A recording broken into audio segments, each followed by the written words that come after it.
Very good afternoon, all of you. Today I'm come with the next chapter, that is the jar of walnut. तो ये आपके literature का second chapter है, the jar of walnuts. Let's start the chapter and read it briefly. Warming up. This tale has been taken from the Arabian Nights. ये जो tale है बेटा, tale क्या होता है? Tale is a story. Tale क्या कहते हैं बेटा? It's a Arabian story. तो टेल क्या होता है बच्चों? ये एक स्टोरी के फॉर्म में होता है. और ये जो टेल है ये कहाँ से लिया गया है? From the Arabian Nights. कहाँ से लिया गया है? फ्रॉम दी अरेबियन नाइट से लिया गया है. It depicts how Harun ul Rashid, इनका नाम क्या है?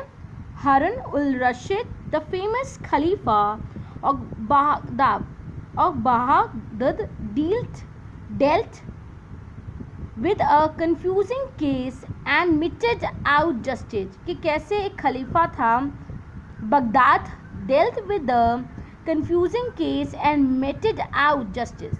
ठीक है. So we all read this is the chapter. Let's read the Ali Khazwa, a rich merchant living Baghdad. एक बार की बात है, एक अली खाजवा नाम का एक मर्चेंट था जो कि बगदाद में रहता था.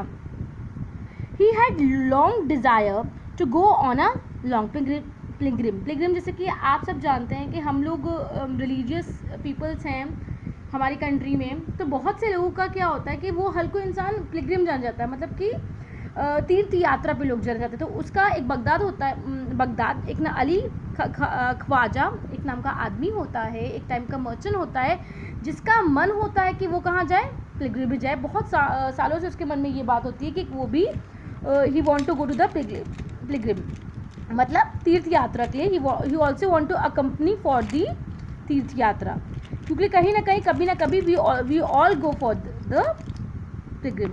हम सभी लोग जानते हैं, we always sometimes go one after the another. Let's move further. Then he was also alone in this world, so he did not know whom to trust for all his help.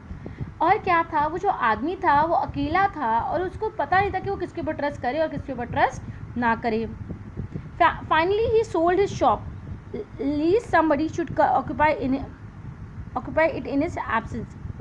और उसने क्या किया, जब वो जाने वाला था तो उसने अपनी शॉप को बेच दिया, कि उसको लगा कि उसके जाने के बाद जो कोई और बैठेगा, कोई और मर्चेंट बैठेगा तो उसके ये शॉप काम आ जाए. He settled all his personal and business accounts. After all this transaction, he had 250 gold coin left with him. तो क्या होता है बच्चों कि सारे ट्रांजेक्शन हो जाते हैं, उसने अपनी जो भी उसकी प्रॉपर्टी होती है उसने बेच दी होती है, उसके बाद उसके पास गोल्ड कॉइन बचते हैं, जो क्या है 250 gold coins left with him. He had thought that he would carry these gold coins with him.